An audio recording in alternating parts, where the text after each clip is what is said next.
ಮನೆಯಲ್ಲಿರೋ ಅಜ್ಜಿಗೆ ಮೈಯೆಲ್ಲ ಕಣ್ಣು. ಉತ್ತರನ ನೀವೇ ಊಹಿಸಿ ಹೇಳಿ.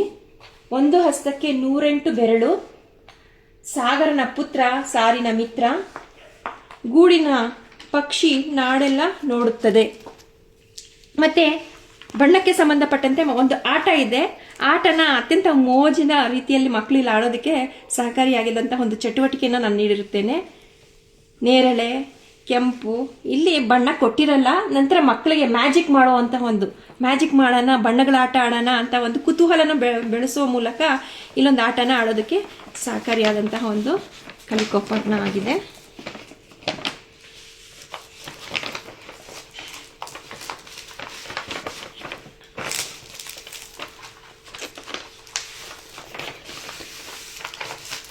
ನಂತರ ಈ ಒಂದು ಕಥೆಯಲ್ಲಿ ಬರುವಂತಹ ಕೆಲವೊಂದು ಸನ್ನಿವೇಶಗಳು ಮತ್ತು ಒಂದು ಚಿತ್ರಗಳನ್ನು ಮತ್ತು ಅಲ್ಲಿ ಬರುವಂತಹ ಕೆಲವೊಂದು ಪಾತ್ರಗಳನ್ನು ನಾನಿಲ್ಲಿ ಏಕವಚನ ಮತ್ತು ವಚನ ಬದಲಿಸಿ ಒಂದು ಚಟುವಟಿಕೆಯಲ್ಲಿ ನೀಡಿರ್ತೇನೆ.